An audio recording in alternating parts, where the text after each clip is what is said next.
Senhoras e senhores, bom dia.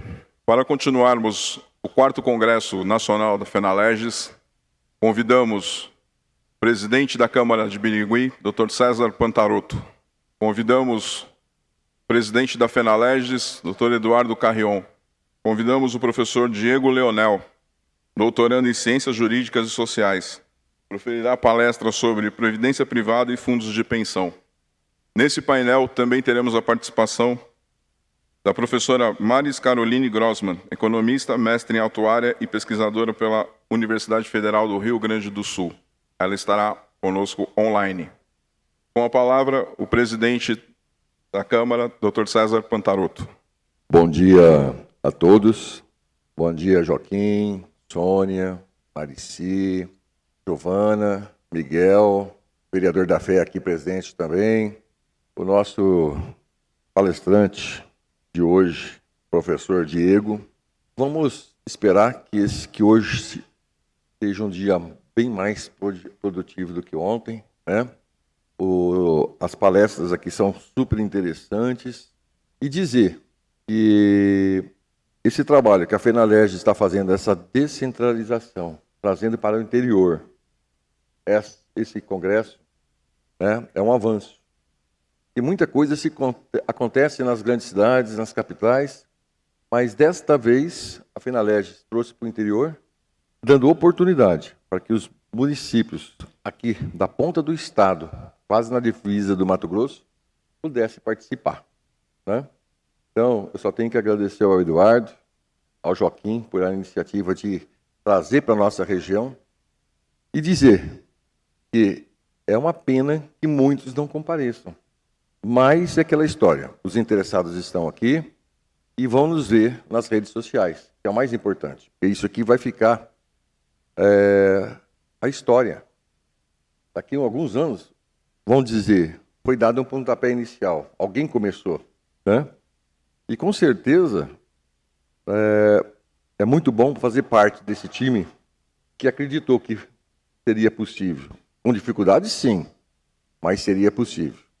Então, eu declaro aberta hoje o 2º dia do nosso congresso e desejo a todos uma excelente reunião.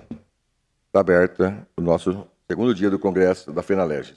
Passo a palavra para o presidente Eduardo. Bom dia a todas, bom dia a todos.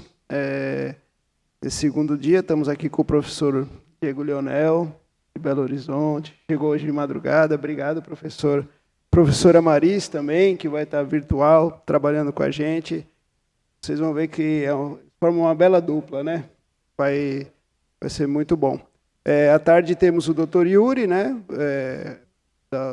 Procurador da Câmara Municipal de Itacoaquecetuba, falando dos aspectos jurídicos das câmaras, e uma apresentação de boas práticas da Câmara Municipal de Guarulhos. Um trabalho também que vocês vão achar bem interessante. Bom, agradeço, presidente Cezinha.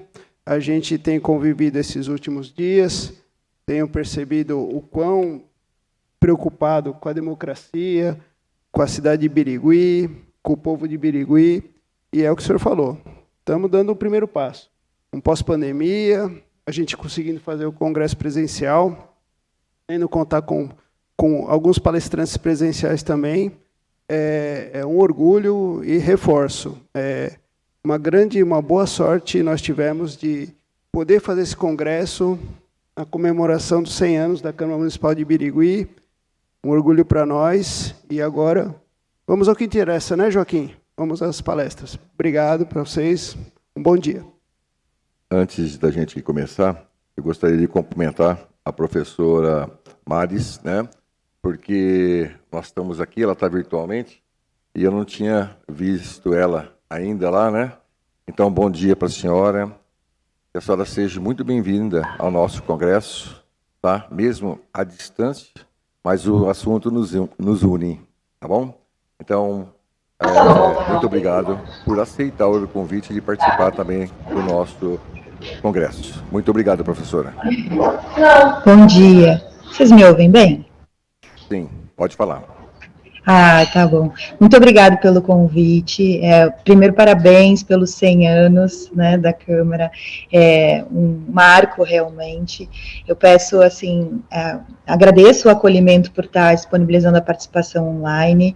E quando vocês falaram sobre sementes, hoje a gente aqui, eu estou, né, vice-presidente do Instituto Brasileiro de Atuária, e a gente está colhendo os frutos de sementes que foram plantadas. Então, me justifico por não estar presencialmente, porque estou presencialmente no Congresso, vocês conseguem ver aqui, no Congresso Brasileiro de Atuária, aqui, e a gente está no 13º evento, um evento cheio, 500 pessoas ao vivo, e mesmo assim a gente consegue, com a possibilidade do online, estar contribuindo com o evento aqui. Então agradeço a recepção virtual e reforço os parabéns aí para vocês.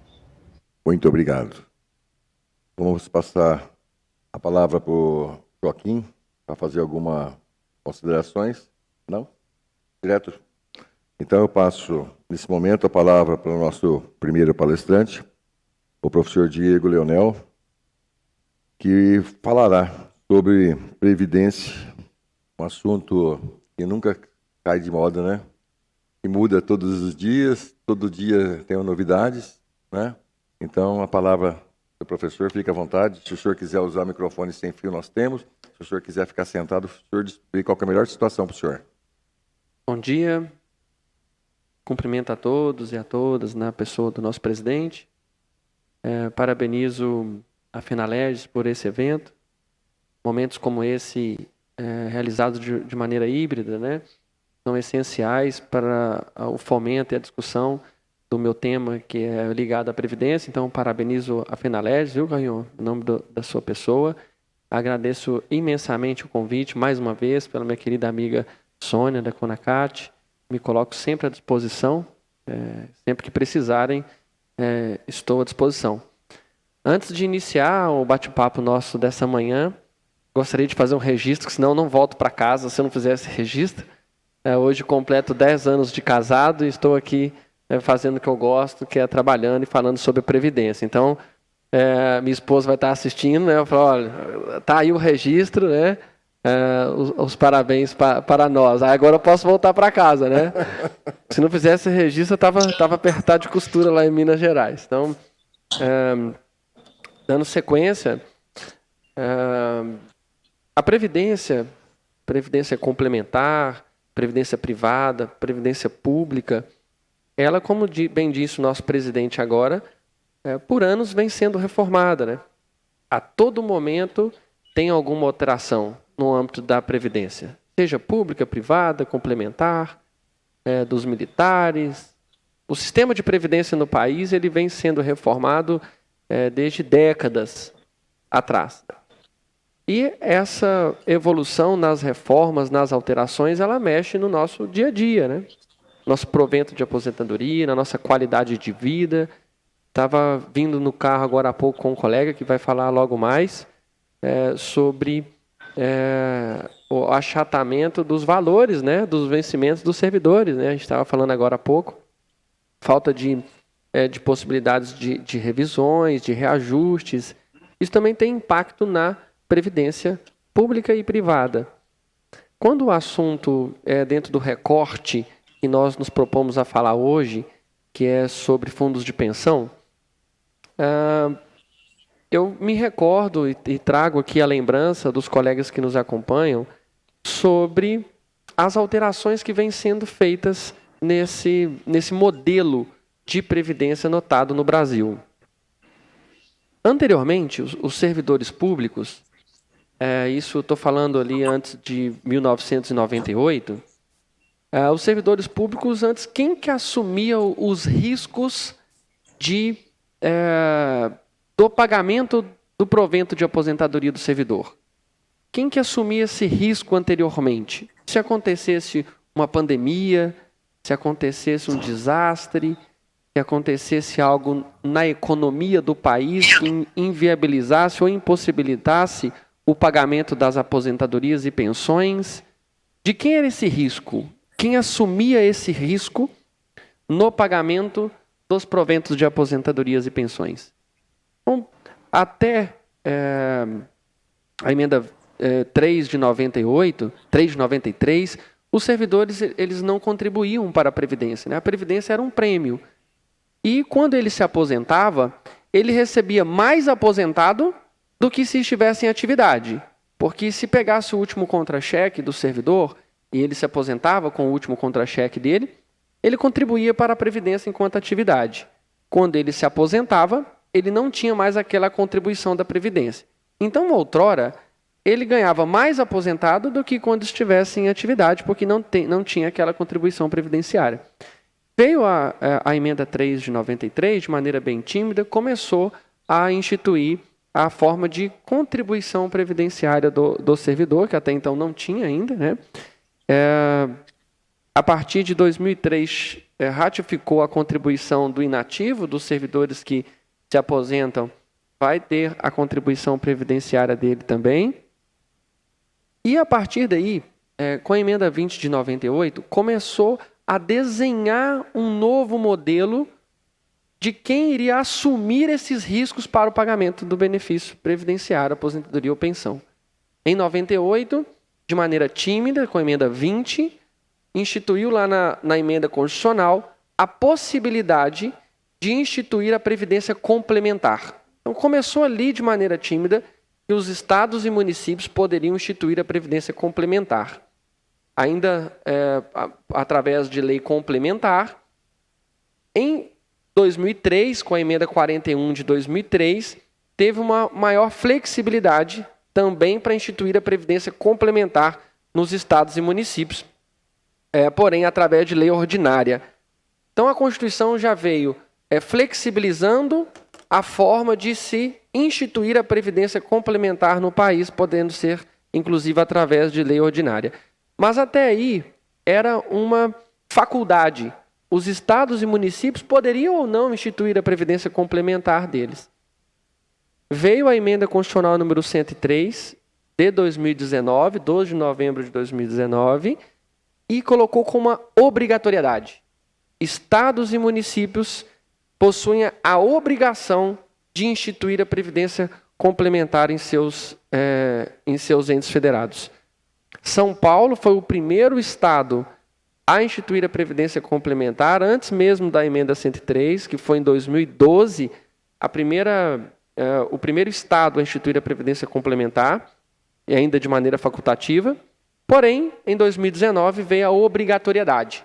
Todos os estados e municípios devem instituir a previdência complementar e a Constituição, a emenda 103, concedeu o prazo de 2 anos para que todos os entes se adequassem a essa nova realidade da previdência complementar. Já se passaram os 2 anos e os dos 26 estados e o Distrito Federal, apenas Roraima não instituiu ainda a previdência complementar. Todos os demais estados e todas as capitais dos seus respectivos estados já implementaram a previdência complementar. E agora nós estamos no ambiente de instituir a previdência complementar. E aí volta a pergunta inicial. Quem assume os riscos do pagamento das aposentadorias e pensões? Esses riscos que podem acontecer com inflação, com o mercado, com o caixa, com o orçamento, pandemia. Outrora, nós vimos que todo o risco era suportado pela administração pública. Poderia acontecer qualquer evento que fosse, que ao final o servidor público ia se aposentar com a sua última remuneração do cargo efetivo e não tinha que se preocupar com as suas contribuições, porque quem assumia todo o risco desse pagamento era o ente público, recebia lá a chamada integralidade e paridade, e ele nem sequer precisava se preocupar com as contribuições, porque o risco era da entidade, era do ente. Com a instituição da Previdência Complementar, esse risco é compartilhado. Porque, com a instituição da Previdência Complementar, o ente público, ele só é responsável para assumir esses riscos de pagamento até um limite, até o teto. Que teto? A depender da lei regional, aqui em Birigui instituiu o teto até o teto do INSS, né? Lei Complementar 098/2021, salvo engano, aqui em Birigui. Deixa eu só confirmar. 096, 2018, que foi a lei complementar aqui de regime de previdência complementar de Birigui. Instituiu até o teto do regime geral de previdência social. Então, veja, enquanto lá atrás a responsabilidade do pagamento do custeio era do ente, agora, aqui em Birigui, a partir de 2018, essa responsabilidade é compartilhada. O servidor que recebe mais do que o teto do INSS, recebe mais do que R$ 7.000, hoje, se ele for se aposentar, até o teto, o Instituto de Previdência aqui de Birigui assume a responsabilidade, o ente assume a responsabilidade. Superior a esse teto, a responsabilidade já é compartilhada com o servidor público, porque vai aderir a uma previdência complementar. Então, é uma mudança de paradigma, é uma mudança estrutural no modelo de previdência do país, que veio desde a emenda 20 de 98, flexibilizando essa divisão esse compartilhamento de responsabilidades dos riscos do pagamento dos benefícios de aposentadoria e pensão. Então, feito essa abordagem inicial sobre esse compartilhamento dos riscos, e veio de cima para baixo, né? Chegou aqui no município, não tinha o que fazer, passou na Câmara aqui, porque tinha, cúmplice, né? Manda quem pode, obedece quem é marido, né? Falamos agora há pouco sobre isso. Então, veio, agora, em que ambiente que nós estamos? Fazendo um recorte aqui para a nossa região. Então, dentro da região próxima daqui de Birigui, nós temos os municípios que já implementaram, já passaram suas leis de regime de previdência complementar, colocando o limite dos seus benefícios até o teto do INSS, e caso exista servidor que receba mais do que o teto, a sua aposentadoria vai ser paga complementada por uma entidade fechada de previdência complementar. Dentro desses municípios, eu fiz uma análise rápida ontem no GESCOM, onde a gente consegue visualizar as leis, quando foi enviada pelos entes, né? Nós temos Birigui, que é a Lei Complementar 96/2018, Gastão Vidigal, que é a Lei Complementar 84/2021, General Salgado, Lei Complementar 129/2021, Magda, Lei Complementar 102/2021, Nova Castilho, Lei Complementar 860, Bilac, Lei Complementar 24, Buritama, Lei Complementar 202, Zacarias e Ilha Solteira. Ilha Solteira até coloquei por último, quando eu falo a palavra solteira, minha esposa até treme. Então, coloquei ela bem por último, lá escondido no slide. Ilha Solteira, Lei Complementar 396/2021. Então, no entorno aqui, eu fiz o para casa para a gente contextualizar a nossa realidade no nosso entorno, de que já foram instituída a lei instituindo a Previdência Complementar. Isso foi algo que foi determinado pela Emenda Constitucional número 103, e as câmaras municipais cumpriram o seu papel de adequar a legislação. Embora Birigui já tinha se adequado antes mesmo da Emenda 103. Né? Em 2018, foi instituída a Previdência Complementar. Esses municípios que eu me referi agora há pouco, em São Paulo, num contexto geral, para a gente ter uma visão macro, existem cerca de 220 municípios que possuem regimes próprios de previdência, cujas suas aposentadorias são pagas pelo regime próprio e não pelo INSS. Então, em São Paulo, cerca de 220 municípios que possuem regimes próprios, tais como Birigui, e dentre eles, apenas 77% cumpriram o que determinou a Emenda Constitucional 103, que é de implementar a Previdência Complementar nos municípios. Então, ainda tem uma gama de municípios em São Paulo, cerca de 23%, não cumpriu ainda a legislação de instituir a Previdência Complementar e estão correndo o risco de ter o seu certificado de regularidade previdenciária suspenso e, em contrapartida, o município sofre com a falta de repasses, né, dos demais, da União, enfim. Feito esse recorte, em que momento que nós estamos hoje nesses municípios e se espalha, né, o reflexo que nós vamos falar agora, ele também é o reflexo dos demais entes que possuem regimes próprios de previdência no país. No país são cerca de 2.153 regimes próprios, 2.153 entidades, né, que possuem as suas previdências próprias, e todas elas estão na fase agora de fato, implementar o regime de previdência complementar. Então, foi passada a lei, foi criada a lei para adequar o que a emenda 103, a reforma federal, estipulou, mas agora vem para a parte operacional, que é a escolha, a contratação da entidade fechada de previdência complementar, que vai gerenciar essa previdência dos servidores municipais e estaduais.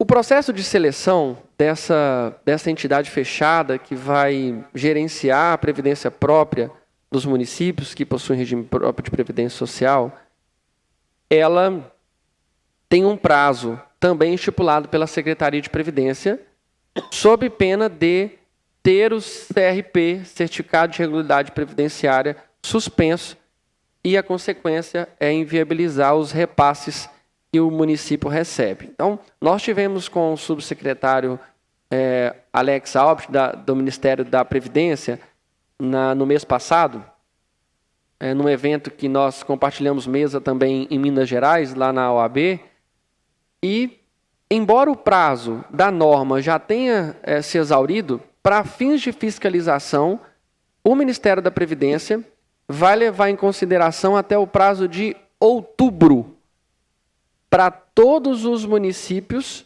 já aderirem. Então, a lei já foi aprovada, instituindo a Previdência Complementar, agora tem que aderir qual vai ser a entidade fechada que vai administrar essa Previdência. Então, nós temos até outubro, até o mês que vem, para todos os municípios que possuem regime próprio de Previdência aderirem ou criarem as suas próprias entidades fechadas de Previdência Complementar. Ultrapassado o prazo de outubro deste ano, vai começar a fiscalização do Ministério do Trabalho e Previdência, notadamente pela sua Secretaria de Regime Próprio, acerca desta irregularidade. E, certamente, agora o CRP com status constitucional poderá ser suspenso. Então, nós estamos, neste momento, nesse recorte, Carrion, dos municípios escolherem, que possuem regimes próprios de previdência, escolher as suas entidades fechadas de previdência complementar que vão administrar a sua previdência. E, a partir daí, nasce uma série de questionamentos por parte dos entes, por parte dos municípios, inclusive também de alguns estados, de qual seria a forma de contratação dessa entidade de previdência complementar. Então, colocando em termos práticos, vou pegar aqui Birigui, que em 2018 instituiu a previdência complementar, falando que os servidores que recebem mais do que o teto da previdência terá que contribuir com uma entidade, com o valor que ultrapassar o teto do INSS, hoje R$ 7.000 aproximado, teria que contratar uma previdência complementar para o restante dos seus proventos de aposentadoria, né? E na escolha de qual seria essa entidade, nós temos aqui, o Estado de São Paulo tem, né, uma previdência, uma previdência própria e que está aberto à adesão dos municípios, tal como Minas Gerais também, a Previcom MG para os municípios de Minas Gerais. Mas existem dezenas outras. No âmbito federal tem o FUNPRESP-ESE, FUNPRESP-JUDE, FUNPRESP-LEG, que estão aptas a acolher os municípios para gerenciar as suas previdências complementares. Então, existem cerca hoje de 40 entidades fechadas de previdência complementar, regularizadas e autorizadas pela Previc, para que os municípios escolham qual vai ser esta ou aquela entidade que vai administrar a previdência complementar dos seus servidores. E, a partir daí, como que seria essa escolha, né? Então, muito se discutiu e ainda se discute como que o município iria escolher. Por que não escolher um Banco do Brasil, Caixa Econômica, a entidade de previdência complementar do Estado, a entidade de previdência complementar federal, porque pode também? Como é que seria essa escolha, né? E aí tem uma nota técnica da Atricom, que inclusive ela é orientada pelo Ministério do Trabalho e Previdência, é um passo a passo, uma orientação para os municípios de como proceder na escolha das entidades fechadas de previdência complementar. A natureza jurídica dessa contratação, que fomentou os estudos da Atricom, é que vale a pena a gente debater um pouquinho agora em breves minutos. Muito se discutiu se teria que ter um processo de licitação, processo de inegibilidade, qual seria o modelo, os municípios que já estão utilizando a nova lei de licitações, se já abarcaria essa nova forma, os municípios que ainda estão utilizando a 8666, como é que seria a forma de contratação dessa entidade. E a Atricom, ela orienta no sentido de que é algo sui generis, não é um processo licitatório em sua concepção, mas ela estabelece alguns traços obrigatórios, como a publicidade, né, a impessoalidade, os princípios morais da administração pública, bem como determinados requisitos que devem ser observados no momento de contratação dessa entidade fechada de previdência complementar. Dentre eles, começa ali pelo edital, fomentando o princípio, né, da publicidade. A Atricom, ela recomenda que seja iniciado através do edital para convocar essas 40 entidades de previdência complementar a apresentarem propostas para os municípios escolherem. É um processo de seleção que a Atricom, ela recomenda que seja feito. Não é um processo licitatório em sua íntegra, mas um processo de seleção em qual vai ser a melhor proposta. O trabalho que nós, enquanto entes, né, enquanto regimes próprios de previdência, enquanto município, temos que fazer é dar publicidade a essas 40 entidades de previdência complementar, pedindo para que envie propostas de gerenciamento da nossa previdência complementar, e dentro dela, quando as propostas chegarem, vai ser feito um grupo de trabalho para analisar essas propostas. Taxa de administração, taxa de carregamento, política de investimento, todo esse arcabouço é o que vai definir qual vai ser a escolha do município da entidade de previdência complementar que vai administrar o seu regime de complementar aqui no município ou nos demais estados. A partir de então, dessa nova realidade de previdência complementar, né, dessa divisão de tarefas de responsabilidade entre entidade e servidor público, algo que é importante nós também compartilharmos em ambientes como esse, que a Maris vai poder falar mais na sequência, né? Ela está lá no Instituto Brasileiro de Atuária, né, Maris? A importância da presença atuarial em todo esse procedimento. Então, nós vimos em todas as 170 legislações do Estado de São Paulo que passou a lei complementar, nós analisamos uma a uma de todas as leis aqui de São Paulo, e nós vimos que a grande maioria delas faltou uma coisa de suma importância, que é a análise atuarial antes do projeto de lei. Por que eu estou comentando isso agora? Porque em dezenas de municípios aqui no estado de São Paulo, ainda vão vir reformas, né, presidente? Reformas da Previdência, Vossa Excelência disse muito bem, toda hora tem uma, né? A demografia vem alterando, pessoas vão vivendo mais, e esses ajustes são necessários. As reformas da Previdência, aqui no estado de São Paulo, poucas foram realizadas nos municípios, elas têm a necessidade de, ao fazer uma análise de uma reforma da Previdência, a importância de fazer o estudo atuarial antes de enviar algum projeto de lei aqui para a Câmara, né, para Vossas Excelências, porque nela vai demonstrar o impacto. Olha, essa reforma que nós estamos apresentando, ela vai trazer o impacto de, olha, vamos reduzir aqui o déficit para reduzir 100 milhões no déficit. Olha, nós vamos, com essa reforma mais dura ou mais branda, nós vamos reduzir o déficit em 50 milhões. Quem vai dizer a idade mínima? Quem vai dizer a forma de cálculo? O impacto dessas alterações é a avaliação atuarial. Então, eu sempre, em momentos como este, numa casa legislativa, eu aproveito a oportunidade, né, de nós ressaltarmos a importância do trabalho que a Mares vem fazendo frente ao Instituto Brasileiro de Atuária.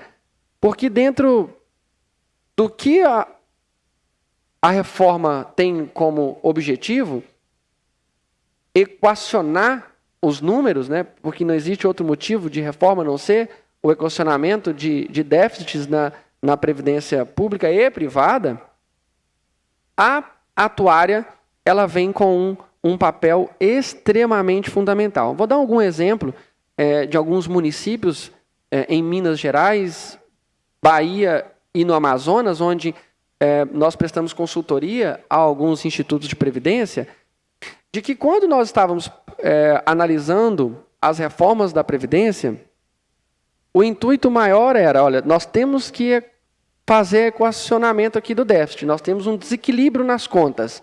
Como que nós vamos fazer esse equilíbrio? Qual que vai ser a cota parte do ente, da entidade, da administração pública? Qual que vai ser a cota parte do servidor?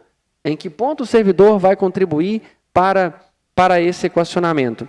São discussões que elas se encontram dentro de um estudo atuarial, né, para ver o impacto. Nós temos como exemplo a última reforma que foi feita em alguns municípios em Minas Gerais, que nós estamos defendendo os servidores públicos, ora nós estamos realizando reformas. Então, nós temos a análise dos dois lados da moeda, né? Ora defendendo o servidor, ora defendendo a administração pública, mas sempre visando o equilíbrio de maneira bem técnica sobre a previdência pública e privada e os fundos de pensão. Então, quando nós fizemos algumas análises, é importante, em toda discussão que nós tivermos, colocar um atuário do lado. Qual que vai ser o impacto se a gente reduzir o tempo de contribuição? Ele te aponta o valor. Qual vai ser o impacto se nós concedermos essa benesse para os servidores da saúde? Ele te aponta esse valor.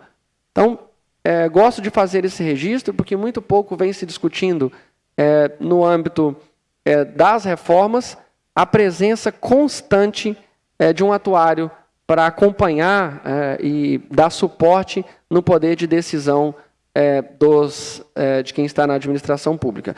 E agora, voltando um pouquinho para a previdência complementar também, e voltando o foco um pouco para os servidores públicos, muitos servidores públicos tiveram a escolha de migrar ou não de regime de previdência.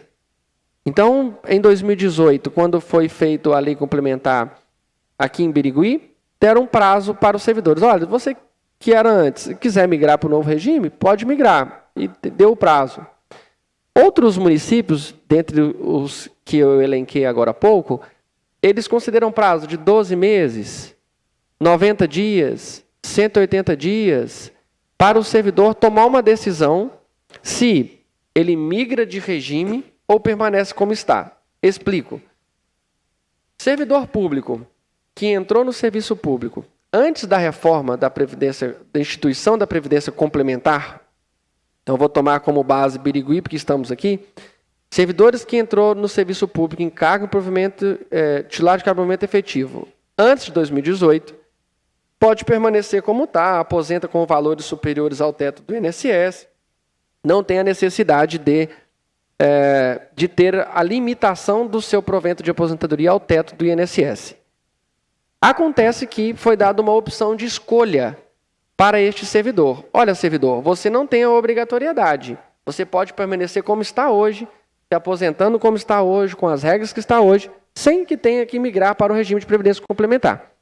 Mas, se você quiser, você vai ter o prazo X. A lei, não me recordo o prazo exato de Birigui, mas de todas variaram ali entre 180 dias, 12 meses, e colocaram um prazo de imigração desses servidores. Acontece que, em muitas das vezes, e aí tem que fazer uma análise, e a análise é muito pessoal e individual de cada servidor, servidores públicos que possuem uma educação financeira bem rígida, que não é a realidade nossa do país, né? Se eu ganho 10, eu gasto 12, né? Então, não é a realidade nossa do país, a nossa educação financeira, mas aqueles servidores que possuem uma educação financeira ali bem na linha, bem presente, há de se analisar a migração para o regime de previdência complementar, porque o retorno que possa ter, ele é muito superior ao que a administração pública pode oferecer enquanto reajustes, enquanto acúmulo de valores, né, de provento de aposentadoria. No estado de Minas Gerais, os servidores públicos tiveram até 31 de dezembro do ano passado para migrar de regime ou não. Nós fizemos cerca de 4.000 análises migratórias e nós vimos que uma pouca camada de servidores se encontrava naquele perfil, menos de 10% dos servidores tinham o perfil e a potencialidade de migrar. Porém, naquela oportunidade, tal como está reaberto agora o prazo para os servidores federais, o prazo de migração com benefício especial. Então, todas as 170, todos os 220 municípios daqui de São Paulo que possuem previdência complementar, quando fizeram esse prazo, né, se o servidor vai manter ou não no regime que ele se encontra, nenhum deles criou o benefício especial. Ou seja, um incentivo para o servidor fazer a opção em migrar de regime e ter a sua aposentadoria calculada até o teto do INSS pago pelo regime próprio e o restante pela entidade de previdência complementar. Por que a importância dos municípios em analisarem se vale a pena ou não instituir o benefício especial para incentivar o servidor à migração? E aí, quando eu digo incentivar, é que em determinados casos vai ser favorável para o servidor essa migração. Não para a maioria, mas existe a grande vantagem para determinados servidores essa migração de regime. O que seria esse benefício especial? E eu gosto de deixar o registro em ambientes como esse, estamos aqui na Casa Legislativa, para refletir sobre o tema. Servidores que recebiam mais do que o teto do INSS, recebiam R$8.000, eles contribuíam sobre R$8.000. Ao fazer a migração, ele vai receber R$7.000 pela Previdência própria, e a diferença entre os 7 e 8 mil que ele recebia vai ser pago pela entidade de previdência complementar. Ele vai ser a partir daqui em diante. O servidor ele vai começar a fazer a sua reserva individual na previdência complementar a partir de então. Mas tudo que ele contribuiu lá para trás sobre o valor do teto, ele não vai ser considerado. O benefício especial, ele vem para falar assim, olha, você servidor que já contribuiu isso para trás, como você não vai utilizar parte dessa contribuição que foi feita, eu vou te devolver essa contribuição em forma de um benefício especial, e vai ser uma parcela que você vai receber quando for aposentar.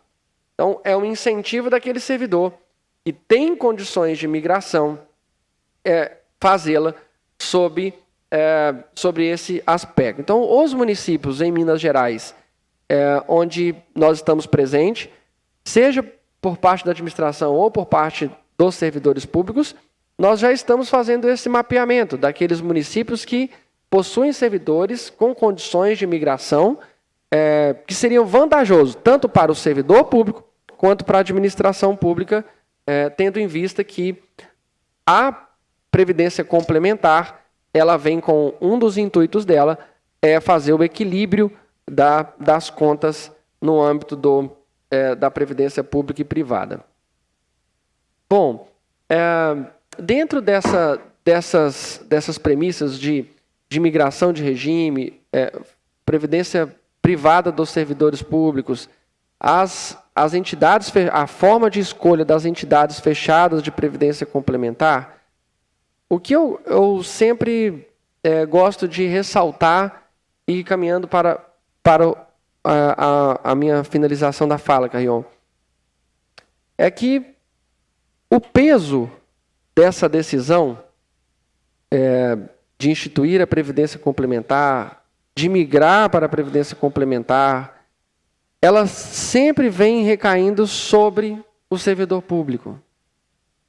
E muitas das vezes o servidor não tem condições técnicas de decidir aquilo que vai ser para a vida dele.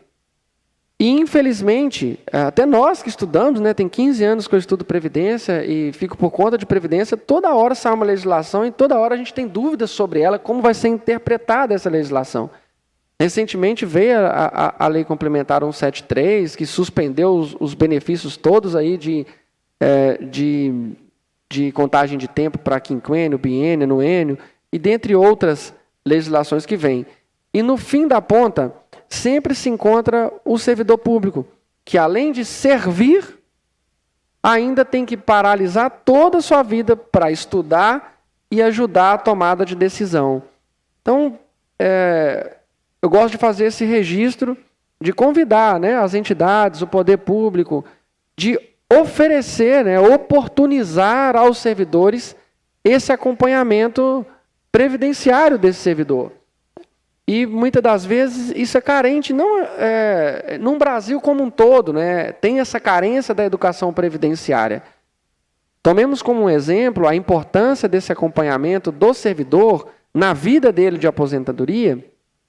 Vou dar um exemplo simples, que a gente estava vindo agora há pouco no carro conversando. O serviço público, de maneira geral, os índices de reajustes, né, eles geralmente não acompanham a inflação. Geralmente, né, na grande maioria, né, falta de orçamento, por falta de uma infinidade de situações. Então, servidores públicos ganham 5% de aumento, a inflação está a 10%. Né, sempre vai tendo aquele achatamento ali no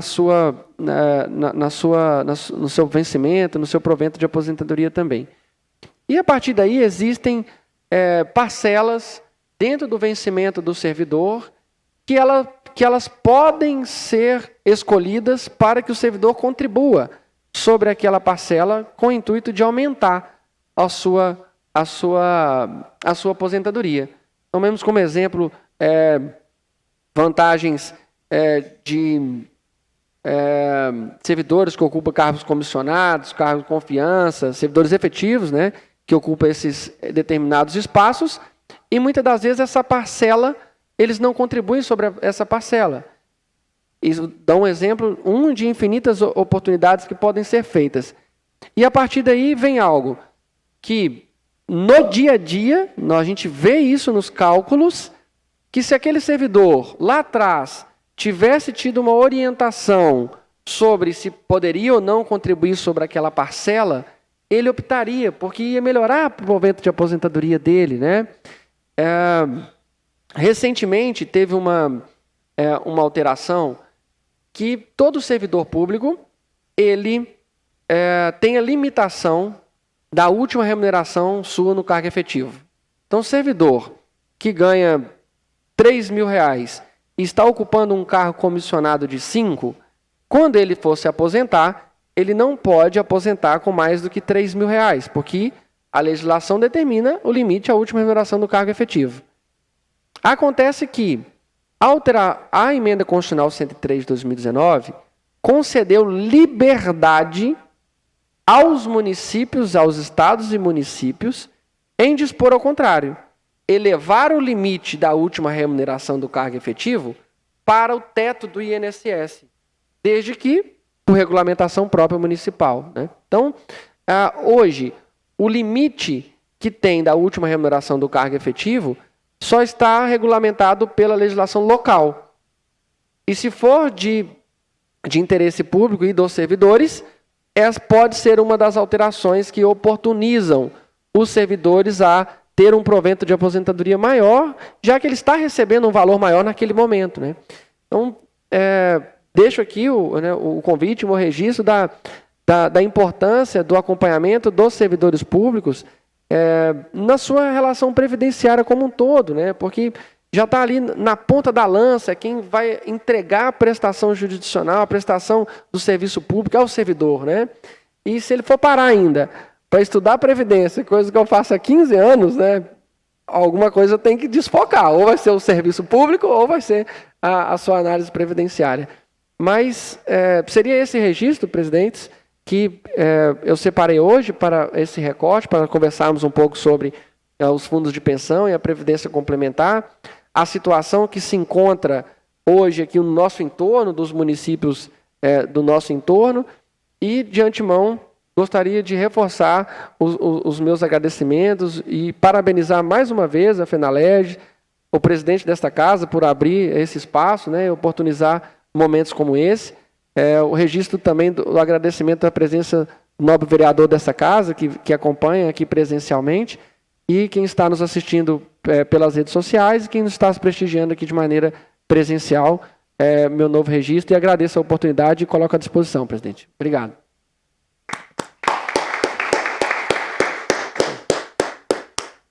Com a palavra, o presidente Eduardo. Muito obrigado, professor Diego. Eu queria aproveitar para colocar, então, dada essa sua última fala, a FENALERJ à disposição dos servidores, tá? Que quiserem fazer essa consulta, que precisarem dessa ajuda, para fazer o contato com a gente e a gente poder linkar o senhor. Pode ser?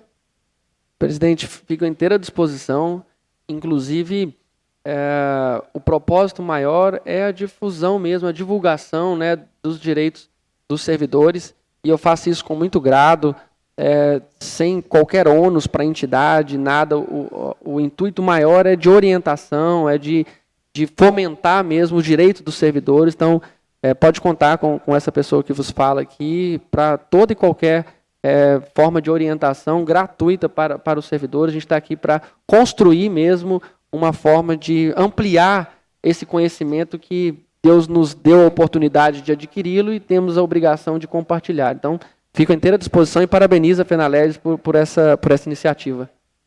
Eu vou abrir para a plenária. Se alguém quiser fazer alguma pergunta para o professor. Por favor, professor Renato, fique à vontade. Primeiramente, bom dia a todos do plenário, na figura do nobre presidente da Câmara Pantaroto, da qual tenho grande respeito. Saúdo todos os integrantes da mesa, agradeço o Joaquim pela presença, pelo desprendimento em fazer um evento dessa natureza. Eu queria dizer o seguinte, que esse assunto previdenciário, quando o nobre professor, na sua preleção, muito bem indicou a questão atuarial, que é uma das questões mais importantes para que se faça uma reforma previdenciária, que seja justa, seja adequada para o trabalhador, que seja adequada para a sociedade, às vezes ela é relegada a segundo plano. Segundo lugar, os trabalhadores e trabalhadoras têm que se inteirar de como é feito o cálculo atuarial, de qual tipo de previdência ele terá, de qual reforma vai ser mais importante, socialmente falando, porque isso tem a ver até mesmo com a macroeconomia de um país. Isso não é brincadeira. Então, quer dizer, os cálculos atuariais, que são modelos matemáticos, eles dão essa segurança e dão essas condições para que a gente tenha uma previdência que ajuste as necessidades do trabalhador às necessidades do poder público. Então é importante a gente ter sim uma reforma, mas que não traga malefícios aos servidores, sejam eles da iniciativa privada, sejam eles da iniciativa pública. Então nós temos que defender uma reforma da Previdência que seja adequada para as nossas realidades. Não essa que nos é imposta e apresentada pelo governo federal, que foi uma usurpação dos direitos dos trabalhadores e das trabalhadoras, tanto do setor público quanto do setor privado. Parabéns ao nobre professor, ele falou dentro do contexto da legalidade do que se encontra hoje. Nós entendemos isso, mas fica aqui a crítica. Obrigado, Joaquim, pelo controle do tempo aí. Eu excedi, mas muito obrigado a todos. Obrigado, viu, Renato, pela participação. Coaduno com o posicionamento do colega externado aí, Renato. Eu gostaria de fazer, inclusive, uma complementação, né, nessa sua brilhante fala, né, que, inclusive, em momentos de reforma, as categorias também elas têm que ter cuidado com o que pedir. Vou dar um exemplo real agora, posso até citar o nome do município. O município em Minas Gerais, município de Sabará. Tem um carinho enorme por este município. Quando nós estávamos implementando a reforma da Previdência lá, nós sentamos diversas vezes com as categorias, com as secretarias, foi um ano só de conversa e diálogo sobre as alterações que seriam feitas. E aí uma das reivindicações da área da saúde era assim, olha, não alterem a minha aposentadoria, deixa como está. A nossa reivindicação é essa, nós queremos manter os servidores públicos, manter a aposentadoria como está. Nós, em conversa com a categoria, nós mostramos para eles, se nós mantivermos como está, vai ser pior para vocês. Por quê? Antes da 2019, na reforma federal, a área da saúde e a aposentadoria especial bastava ter 25 anos de tempo de contribuição. Ok. Né? O intuito é a proteção do trabalhador à exposição do agente nocivo. Então você trabalha 25 anos e você pode se aposentar. Os regimes próprios, em grande maioria deles, não possuem norma própria de aposentadoria especial. Se baseiam-se na súmula vinculante número 33, que manda aplicar as regras do INSS. As regras do INSS foram alteradas em 2019. E 2019 para cá, além de ter 25 anos de atividade especial, tem que ter uma pontuação de 85 pontos. Então, já nos municípios que não fizeram reforma da Previdência, a aposentadoria especial já não é mais só 25 anos e pronto. Tem que ter a pontuação de 85. Então, se tem 25, precisa de quanto? 60 anos de idade. E aí nós mostramos, olha, isso é o que vocês têm hoje. 60 anos de idade e 25 de contribuição. O que nós estamos propondo não é isso, porque não é justo o servidor da área da saúde ter que chegar com 60 anos. Ele não vai chegar, presidente. E nós fizemos, né, uma reforma que ajusta as realidades do servidor da área da saúde, melhorando a situação do que eles estavam hoje e também melhorando o equacionamento do déficit. Então, quando o Renato disse da importância de fazer uma reforma que se amolda à sua realidade, daqui do município, hoje os municípios possuem competências legislativas para legislar sobre sua própria previdência e dá a oportunidade de fazer esse ajuste que não foi feito no âmbito federal. Né? Igual a esse exemplo, existem tantos outros que podem ser observados. Né? Então, apenas agradecendo, viu, Renato, a oportunidade de explanar também essa importância de, ao fazer o pedido, né, de reivindicação das categorias, também ter o cuidado de fazer o pedido certo, né? Porque senão aquele pedido pode estar pior do que você tem hoje. Bom, seria isso. Obrigado, Renato. Mais algum? Miguel.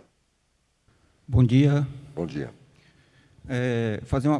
A emenda constitucional 103/19 é uma emenda que, na minha concepção, ela veio para desmontar o sistema de previdência no Brasil. Prejudicou os trabalhadores, tanto do setor público quanto do setor privado. Mais aqui, ó, para a câmera te pegar. Eu tenho uma pergunta aqui de um colega, ele trabalhou comigo na Força Aérea, entrou no serviço público em 1993, e a regra, tempo de contribuição e idade. Ele falou que quando tiver com 60 anos de idade, ele já contribuiu 42 anos com essa reforma da 103. A legislação exige, no mínimo, 35 anos de contribuição, né, para o homem. Né?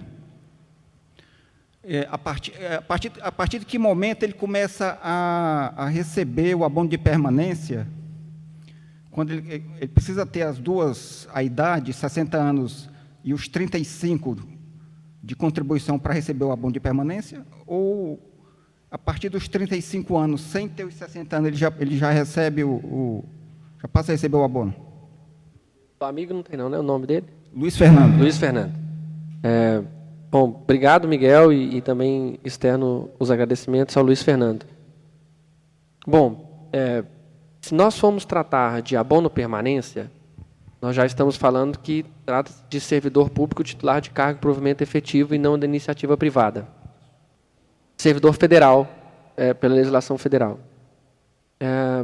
Quando o Miguel bem apontou, a emenda 103 foi uma reforma muito dura, talvez foi uma das reformas mais duras de todas as décadas que teve para trás.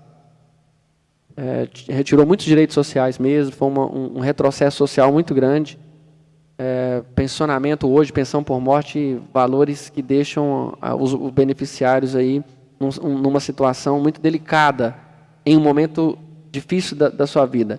Então, concordo também com a dureza que foi a emenda 103, tanto que eu chamo, e eu não vou me furtar da resposta, tá? Tanto que eu chamo a atenção da importância do município que for fazer a sua reforma, não simplesmente seguir ali o que foi determinado pela emenda constitucional 103, porque a reforma é muito dura, presidente. Quando os municípios estão passando as suas reformas, o cálculo atuarial, ele demonstra, se nós implementarmos a reforma da União, vai te dar um desafogo aqui de 200 milhões, foi a última reforma que nós fizemos no município. Mas se você implementar uma reforma meio termo, ela vai te dar um equilíbrio de 100 milhões. Tá bom também, presidente. Uma cota parte já de um equilíbrio de 100 milhões, dentro de um equacionamento, e o servidor não tem aquela dura implementação da emenda 103 na sua vida. Então, eu reafirmo que esse apontamento do Miguel sobre a emenda 103, que foi uma reforma muito dura, e nós temos que ter essa sensibilidade em nossos municípios quando for fazer a reforma. Porque a orientação da Secretaria de Previdência é seguir o que fala a 103. Tem até modelos no Ministério da Previdência que você paga, manda para a Câmara e aprova. Porém, essa sensibilidade não nos podemos faltar, né? Com relação à dúvida em específico do colega, é que o abono permanência, ele sempre vai ser concedido a partir do momento que ele cumpre todos os requisitos para a aposentadoria, em qualquer que seja a modalidade. Então, se ele tem uma aposentadoria especial e vai continuar a trabalhar e não vai se aposentar, ele vai receber o abono permanência. Se ele vai receber, se ele servidores antigos, pode se aposentar com a aposentadoria proporcional, ele também vai receber o abono permanência. Nas regras de transição da emenda 103, a qual ele fez referência, existe o sistema de pontuação e o sistema de pedágio. Ambas, uma está no artigo 4º e a outra no artigo 20 da 103, salvo melhor juízo, ambas vão conceder a ele o direito ao abono permanência. O que deve ser feito aí, no caso, teria que fazer uma análise individualizada dele, qual de todas as regras disponíveis vai chegar primeiro para ele pedir o abono permanência, e não necessariamente na regra de ponto que ele se referiu da reforma. Então, cumprindo os requisitos da pontuação, e tem que ter os 35, a idade mínima, ele vai poder receber o abono permanência. Mas, muitas das vezes, o servidor está com a concepção de, olha, eu vou aposentar com essa regra. Quando eu cumprir, eu vou pedir o abono permanência. Mas ele já talvez poderia pedir o abono permanência muito antes por outras regras.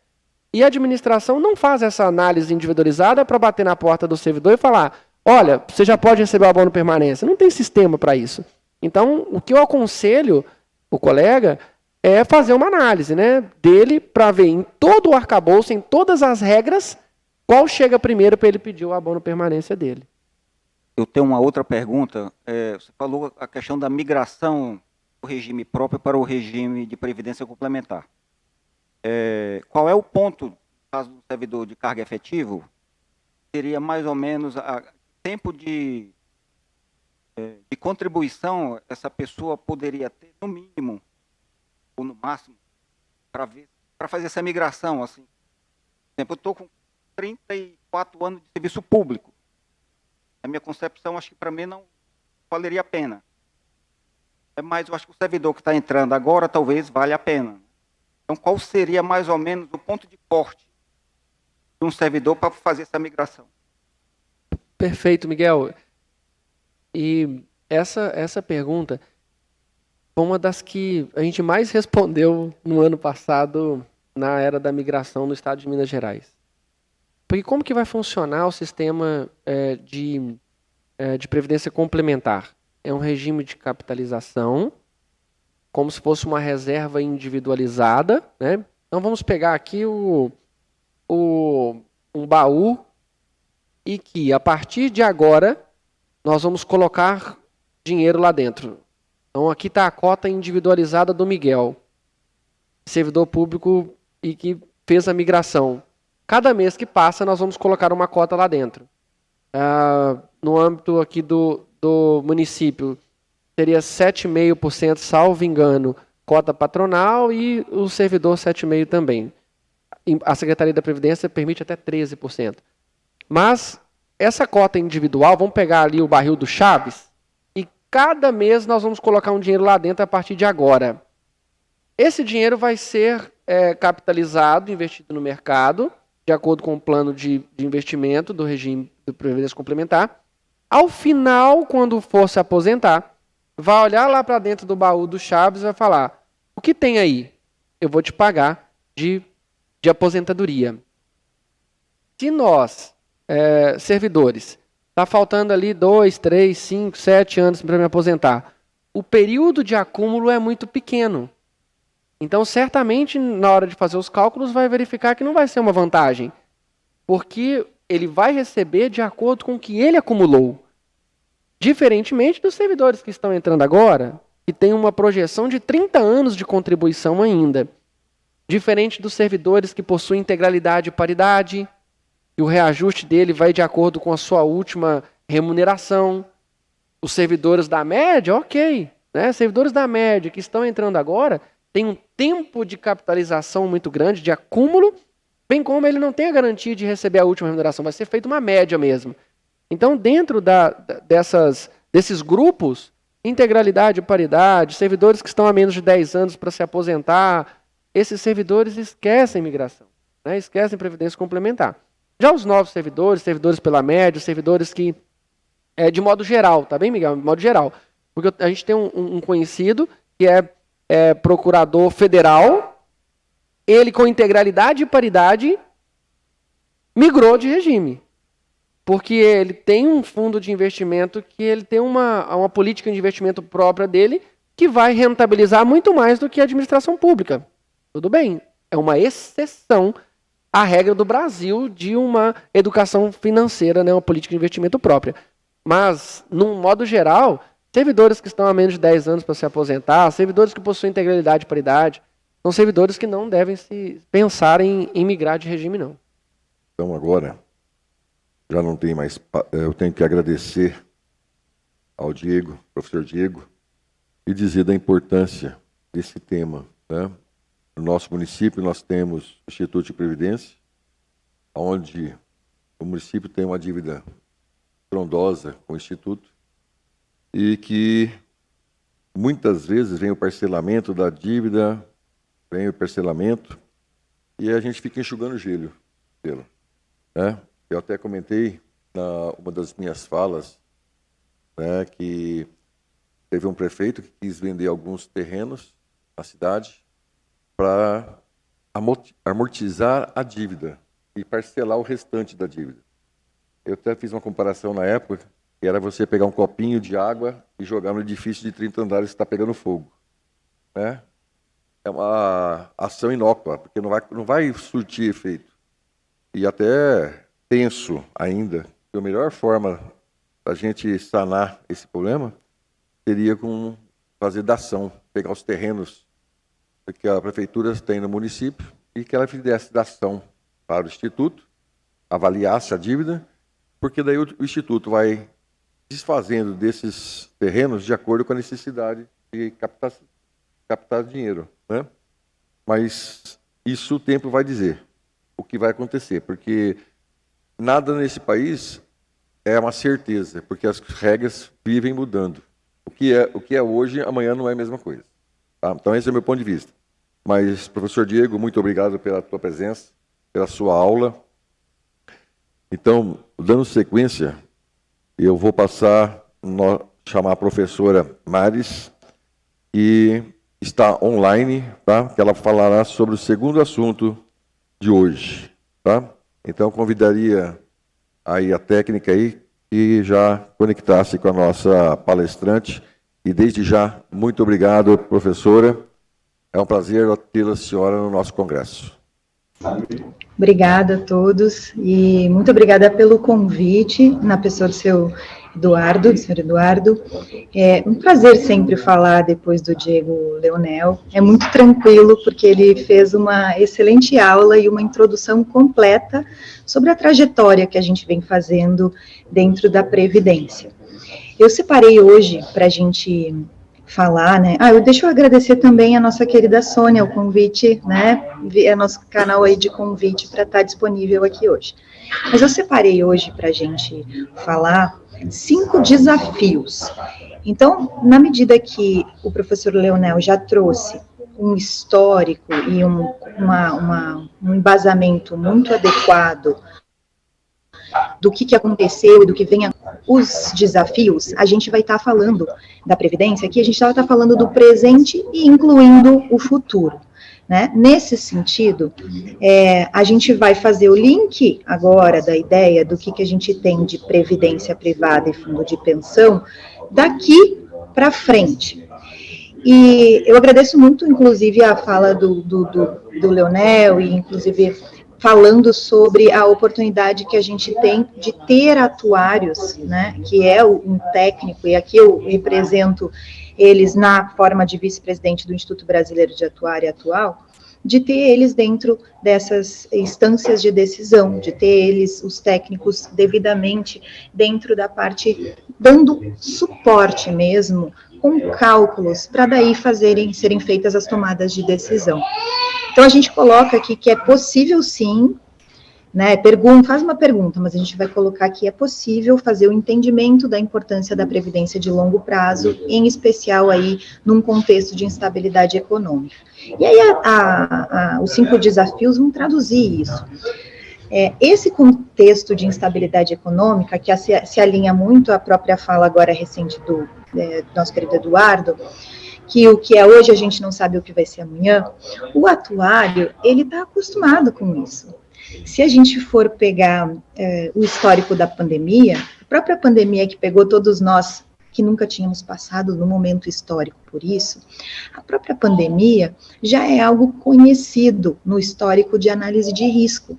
Então, se a gente pegar o histórico que foi a realidade de alguns ambientes de seguros, existiam alguns seguros, e aí foi o caso do torneio de Wimbledon, né, de tênis, onde existia lá a pólice que tinha de seguro contra pandemia, cancelamento por conta de eventos mundiais, e aí a seguradora cobriu com esse prejuízo. Então, o atuário, ele vai ser esse profissional que traz, né, a má notícia, que eu brinco, a má notícia, a gente tem essa carga de trazer a notícia, né, ou da falta financeira, quando ocorre uma sobrevivência além da ideal, né, e aí a sobrevivência é uma boa notícia, mas a falta financeira vem ali a galope, ou então as questões da morte, né? Ou seja, quando a gente faz seguros contra a morte, a pensão, se programa a pensão para não deixar as pessoas que dependem daquele servidor, daquele trabalhador, sem um devido equilíbrio econômico e financeiro. Nesse sentido, 5 desafios, coloquei aqui a minha apresentação, vou fazer o convite para quem quiser seguir lá no Instagram. Eu produzo muito conteúdo lá no Instagram sobre previdência e atuária, então fica o convite aí para me seguirem lá no Instagram. E aí eu separei 3 níveis do que a gente precisa atingir dentro da ideia de previdência ligado à atuária daqui para frente. Então, a gente tem primeiro o conceito percepção de risco e gestão, depois a busca pelo domínio de risco e a cultura previdenciária. Nesse sentido, convido vocês também a conhecerem dois conteúdos aqui. Esse é um dos livros que eu já publiquei nesse assunto, que fala de políticas de emprego, trabalho e previdência, que tem um viés produzido pelo Centro de Estudos e Governo que a gente tem dentro da Universidade Federal do Rio Grande do Sul, aonde a gente traz justamente as análises econômico e sociais que interferem no cálculo quando ele é puramente matemático. Então, a gente já trouxe essa discussão muito bem descrita pelo professor Leonel nesses trabalhos que se encontram nesse livro, ou seja, a análise histórica é considerada na análise atual para fazer novas mudanças, tá? E esse é o primeiro livro que está aí com vocês. É um livro que está totalmente online, totalmente gratuito, o PDF está disponível para fazer o download, né? Tem ele físico também, mas o online ele é totalmente gratuito. E a outra que tem aqui é uma palestra completa de compartilhamento de risco em previdência, com o atuário também, Cícero Rafael Dias, é atuário responsável pelo desenho atuarial do FUNPRESP, né, o Fundo de Previdência Complementar dos Servidores Públicos do Executivo, e ele já fala sobre essa ideia de quando é um passo bem além, né? Quando a gente está nos municípios falando de formar uma previdência complementar e escolher um fundo de pensão que vá dar esse suporte, vai incorporar isso, ou fazer uma decisão de formar um fundo complementar efetivamente, a gente, nesse conteúdo aí que está online, a gente já discute como essas entidades vão fazer o repasse do risco ou para o mercado segurador ou para o mercado internacional de resseguros para conseguir fazer efetivamente a cobertura, mesmo quando a gente tem benefícios que são descasados entre tamanho de recursos que foram pagos diretamente para isso ou não, né? E que não tenham esses recursos eficientes. Então, a gente já tem estudos atuariais pensando nessa forma de compartilhamento, ou seja, existem soluções para esses casos dentro da Previdência.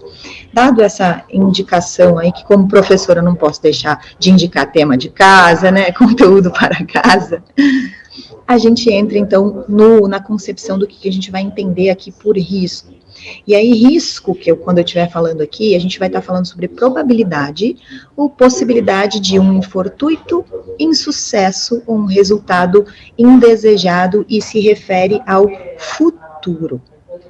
Pode ocorrer com um indivíduo, com a coletividade, com governos, empresas e organizações. Então, a atuária, ela estuda nesse âmbito todas essas possibilidades. Eu não preciso ter um atuário só lá dentro da Previdência e utilizar os cálculos atuariais só lá dentro da Previdência. Eu posso, inclusive, ter eles dentro das organizações, trazendo cálculos, dando suporte para decisões. E aí eu trago aqui como exemplo a Prefeitura de Nova Santa Rita, no estado do Rio Grande do Sul, que é uma das prefeituras, a prefeitura o município, né, que tem o segundo maior PIB per capita do estado.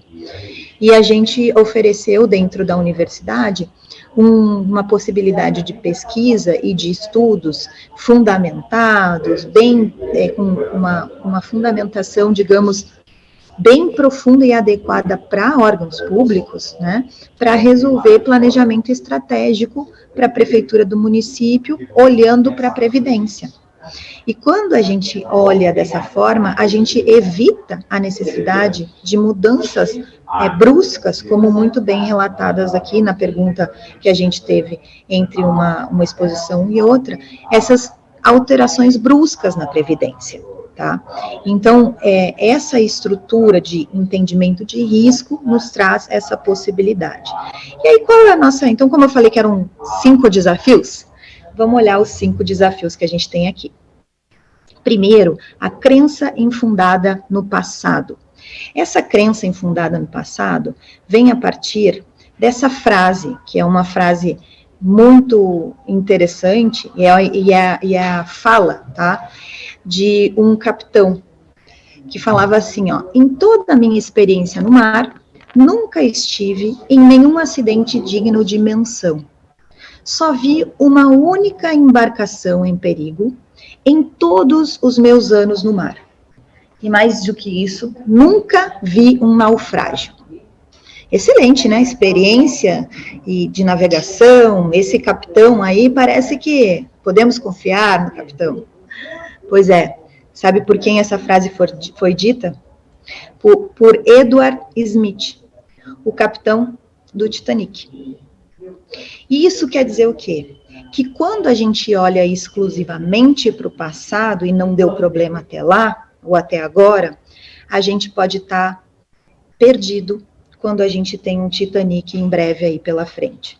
E não é questão de terror e tudo mais, é questão de planejamento, é questão de cálculos atuariais profundos na tomada de decisão, dando embasamento para ver se não tem um iceberg, né, profundo aí pela frente, que foi algo que não foi considerado, né, a parte de baixo do iceberg na hora do Titanic naufragar.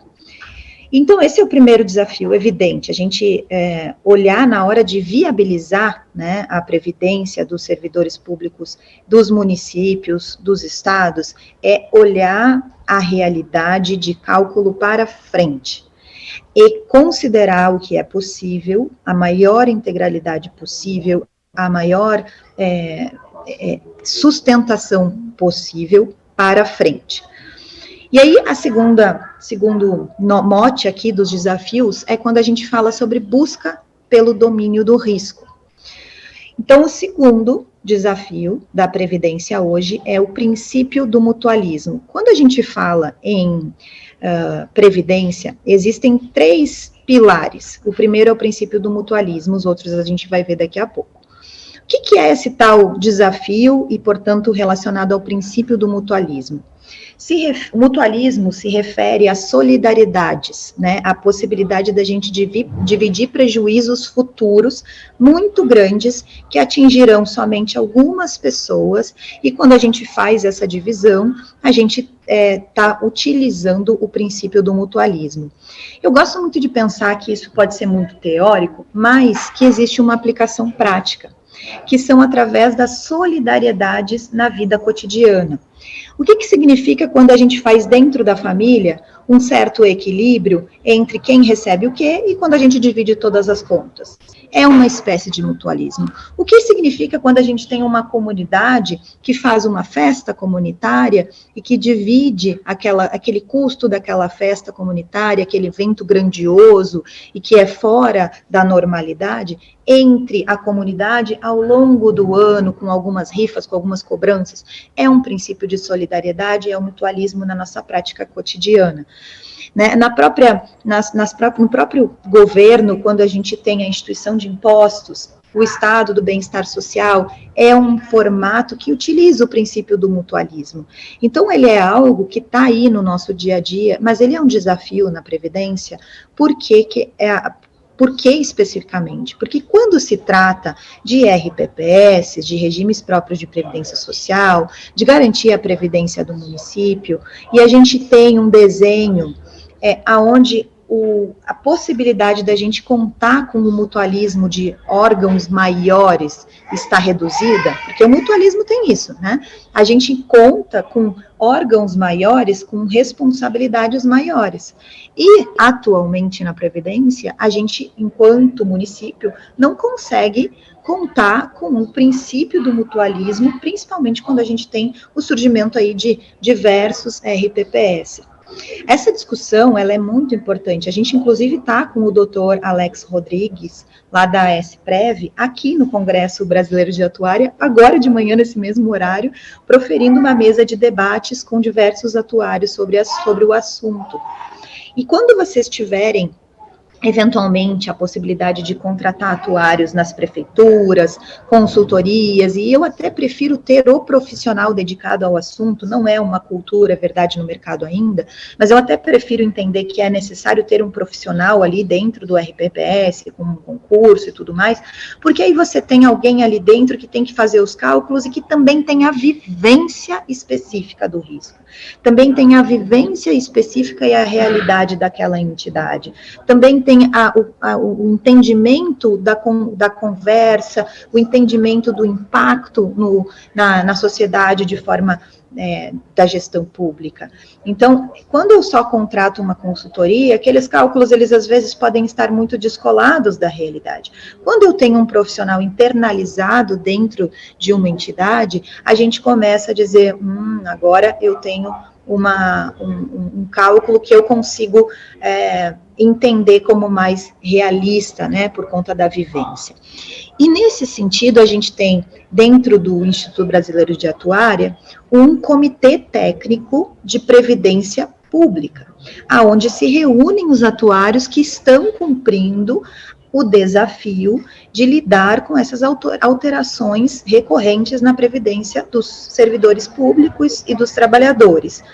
Então, esse desafio, ele acaba adequando a uma modelagem atuarial, que é o segundo desafio. O princípio da probabilidade, que é o que a gente usa para fazer a modelagem atuarial, vai dar suporte.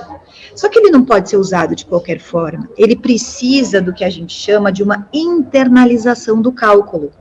Essa internalização do cálculo acontece dessa forma. A gente tem aqui uma adesão, e depois de um período a gente vai ter o início da previdência. Esse nível aí inicial de adesão até o início, e é isso que acontece na previdência complementar, para quem tiver algum tipo de dúvida, a gente tem o que a gente chama de fase de acumulação. Na sequência, essa fase de acumulação resulta nesse gráfico azul aí para a gente, que é a provisão matemática coletiva, né, aquele volume de dinheiro financeiro que a gente utiliza fazendo ele render, né, trabalhando, e eventualmente pode sim ser emprestando ele de volta para a sociedade, ou trazendo a importância da utilização das oportunidades financeiras. E aí a gente forma esse bolo aí. Num segundo momento, a gente vai ter um nível de benefício. Esse nível de benefício, ou essa seta aí que está na horizontal, a gente tem uma discussão, né, esse nível de benefício, ele vai caindo, vamos dizer, a partir do momento que ocorre mais uma reforma, mais uma reforma, o que acontece nele é que ele vem caindo, né? Quando eu me aposentava lá no final do período de trabalho aí, com o nível máximo de aposentadoria, com o último salário, eu tinha um nível de benefício. Quando eu me aposento pela média dos últimos 15, eu tenho outro nível de benefício. Depois, quando eu me aposento pela média dos últimos 25, eu tenho outro nível de benefício. Aí, depois, quando eu coloco o teto e repasso para outra instituição, eu tenho outro nível. Então, se eu posso só o teto, né, do último provento aí, de cargo efetivo, eu tenho outro nível de benefício. Então, essa nossa seta aí é que vai mudando, né, ao longo do tempo. E ela vai gastando aos poucos, na fase de recebimento, todo o valor que foi guardado de forma segura, né, durante a fase de acumulação. Então, esse é o cálculo matemático de forma gráfica, de forma visual, para a gente trazer o princípio do mutualismo sendo aplicado na parte de probabilidades. Esse, então, o segundo pilar e o segundo desafio. Porque a gente encontra o terceiro desafio vindo nessa linha. O terceiro desafio para a gente é a lei dos grandes números. Ou seja, a gente tem uma estrutura de indivíduos se comportando de modo bem diferente, se a gente for olhar eles individualmente, numa multidão. Só que é muito mais fácil prever um comportamento médio se eu estiver prevendo o comportamento da multidão, ao invés de estar prevendo o comportamento do indivíduo. Isso significa o desafio da necessidade de pessoas, de massa. Quando eu tenho um município pequenininho e ele não tem devidamente o número de pessoas, ele precisa contar com o princípio do mutualismo, de algum repasse de quem é maior, governo federal, alguma estrutura maior e tal, de repasse para conseguir fazer essa necessidade de pessoas estruturadas pelo mutualismo, porque só ali naquela massa ele não os tem. Então, esse é o nosso quarto desafio. O quinto desafio vem muito do que a gente vem conversando aqui, que é a cultura previdenciária. Então, para além da educação financeira, o que eu coloco aqui é a possibilidade da gente pensar em uma cultura previdenciária. O que é essa cultura previdenciária? É a capacidade da gente futuralizar o presente, criar um imaginário. Pode ser cenários otimistas, cenários pessimistas sobre o futuro. E nesse sentido, ocorre a necessidade de aceitação do envelhecimento. E o que a gente vivencia hoje é que as novas gerações são as que mais lutam contra os efeitos do tempo. Né? A gente trata o envelhecimento como se fosse uma doença a ser combatida. E aí, se a gente for pegar os dados de mercado de cosméticos, se a gente for pegar as recentes empresas que cresceram estrondosamente no Brasil, inclusive nas redes sociais, a gente vai ter aí empresas do mundo de cosméticos, ou seja, o envelhecimento ele não é aceito, né? E aí, quando a gente tem isso sendo combatido como uma doença, a gente tem a dificuldade de fazer planejamento. Um filme que eu gosto muito de indicar, que abre muito a nossa possibilidade de enxergar as coisas, é esse do Benjamin Button, né, o curioso caso de Benjamin Button, que é o homem que nasceu velho. E aí ele traz toda essa estrutura, ele nasce velho e vai se tornando um bebê. E quando a gente visualiza esse ciclo completo de vida, a gente consegue entender a necessidade da importância de uma aposentadoria com valores adequados e altos, justamente como quando a gente é uma criança, que todos cuidam da gente, né? Quando a gente é criança, pai e mãe são responsáveis, a gente tem estruturas e a gente não gera mais renda. Então, existe essa necessidade, não é algo que é menos importante, né? É algo que, quando a gente coloca isso na cultura previdenciária, a gente consegue entender o valor de manter o padrão na aposentadoria, que é algo que parece que tem sido esquecido. Depois, a falta de planejamento é justamente o motivo pelo qual a gente falha, né? Ninguém planeja falhar, nós falhamos porque não planejamos. E aí, dentro dessa cultura previdenciária, tem duas possibilidades. Ou a gente abre mão de algo no presente em prol de alguma coisa no futuro, e aí normalmente tem um custo que precede um benefício. A gente aceita incorrer com algum tipo de ônus ou sacrifício em nome de eventual ganho ou valor futuro. E aí eu tenho uma posição credora. Eu vou pagar agora e viver depois.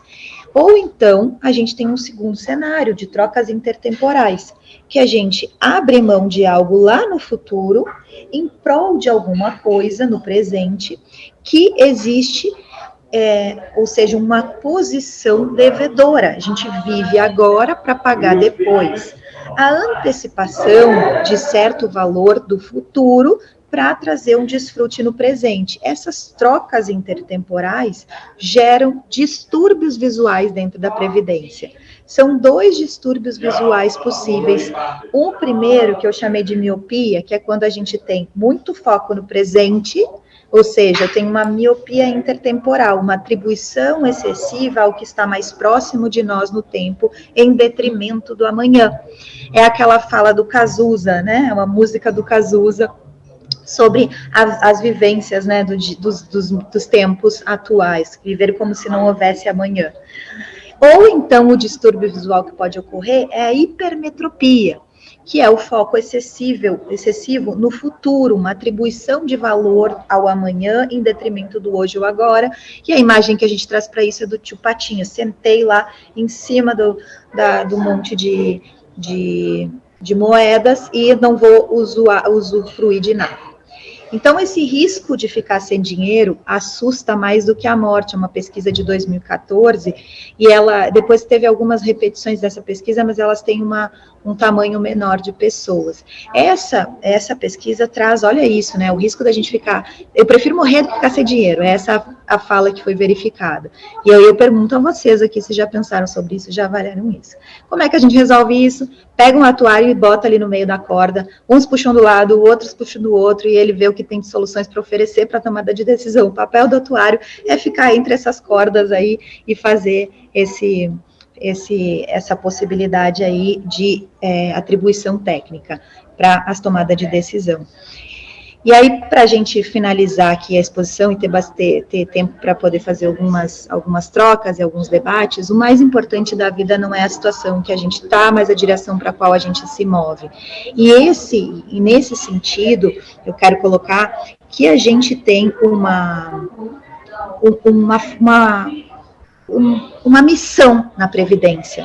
A gente tem algo muito grande a fazer na Previdência, que é estruturar um caminho de mudança, estruturar uma possibilidade adequada. Então, os regimes próprios, as previdências, têm que sim exigir estudos atuariais para suas decisões. Senão, a gente vai estar sangrando esse sistema, sabe? E está se colocando em risco da ausência deles no futuro. E é um benefício, é algo que foi criado com a estrutura de um benefício, né? Era um prêmio, como a gente falou lá no início, ou seja, era um benefício, não era um custo, não era para ser um pesar. Então, assim, está na hora da gente fazer esse entendimento e utilizar as técnicas atuariais para fazer uma adequada decisão. E aí eu disponibilizo o Instituto Brasileiro de Atuária, o IBA, através dos seus comitês, através dos seus estudos para estarem auxiliando nesse processo. Tá? Então, exijam, eventualmente, se estiverem atuários e tudo mais, exijam deles que eles estejam nos nossos comitês técnicos de previdência pública, saibam que a gente faz esse trabalho para que a gente tenha a adequação à realidade efetiva da previdência pública. Agradeço mais uma vez a fala, nossas discussões para isso para hoje eram isso. Muito obrigado, professora Maris. E cada vez que a gente escuta falar em previdência, a gente se arrepia, né? Porque a gente fica com uma sensação de que a gente não sabe o que pode acontecer. Um país que não tem uma estabilidade, não tem um gerenciamento tão certo, né? Mas, graças a Deus, temos técnicos, pessoas que trabalham e compreendem a aflição dos usuários do sistema. Eu estava até comentando aqui com o professor Diego, né? Um caso aqui dentro da minha família, meu pai, ele é médico, recolheu sobre 20 salários, depois, quando o piso máximo foi 10 salários, continuou pagando sobre 10 salários e aposentou com 3 salários, 2,5. E um outro amigo dele se aposentou no mesmo dia, no mesmo período, pediu revisão. Um dia antes do falecimento desse médico também, que era médico, ele ficou sabendo que a revisão dele reduziu em R$500 o salário dele. Então, é um país que a gente fica assim, né? Como que pode um negócio desse? Então, tem algumas regras que a gente não entende, mas tem que aceitar, né? Infelizmente, nós cumprimos a lei, não as fazemos, né? Muito obrigado, professora. Vou abrir um espaço para a plenária, para alguém queira fazer alguma pergunta para a professora. O professor Renato, com a palavra. Primeiramente, bom dia, professora. Sua pré-eleição foi extraordinária. Eu fiquei muito atento a um gráfico que foi apresentado, que apresenta uma função exponencial, fala das questões da previdência complementar. Isso me salta aos olhos. Inclusive também pela sua fala da questão estatística que conta no cálculo atuarial de probabilidade. A probabilidade também entra no cálculo atuarial, até onde me consta, a estabilidade política que muito bem discorreu o presidente da Câmara, Pantharuto. Quer dizer, para a gente ter uma previdência previsível, a gente precisa de estabilidade política. E o Brasil, nesse momento, passa por um período de grande instabilidade política.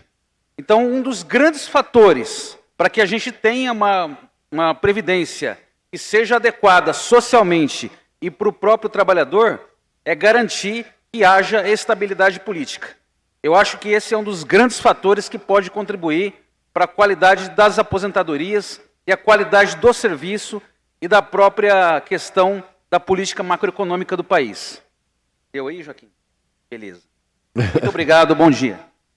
Renato, muito pertinente a sua fala, e é a realidade de instabilidade política, ela impacta diretamente na possibilidade de cálculos que sejam factíveis, que sejam confiáveis, porque o cálculo a gente faz, o atuário faz o cálculo, mas quando a gente tem, e uma das premissas que está ali, duas premissas que eu chamo a atenção por esse setor em relação a estabilidade política. Primeiro, as alterações que a gente coloca lá uma premissa de crescimento salarial, e quando isso não ocorre, a gente, nesse caso a gente teria até reservas sobrando, né, a depender do cálculo que tiver sido feito lá com a premissa de crescimento salarial. E a outra questão é o impacto de uma estabilidade econômica no ambiente macroeconômico. Então, a gente verificou agora, no ano de 2020, 2021, os gestores da parte de administrativa de investimento dos órgãos de previdência de cabelo em pé, né? Os que tinham um pouco de cabelo perderam, eu acho, e quem tinha cabelo ficou em pé. Muito cabelo ficou com eles todos em pé. Porque a gente viu taxas de juros aí de 2%. E a meta atuarial colocada nos cálculos, ela pode vir mudar, depender do ambiente econômico, macroeconômico, mas a gente falava em 6% durante muito tempo atrás, depois a gente foi caindo para 4%, 5%, mas 2% está longe de ser suficiente para cumprir qualquer meta atuarial, seja ela de 4% ou de 6%. E aí, isso a gente tem controle dentro dos institutos? Não. Essa possibilidade de taxa de juros de 4%, de 6%, dependem de uma estabilidade política, dependem de uma política macroeconômica.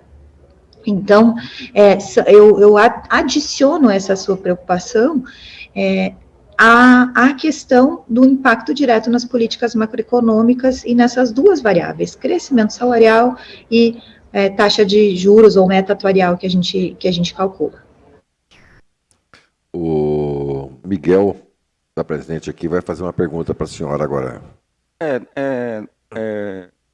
Bom dia, parabéns pela palestra, professora.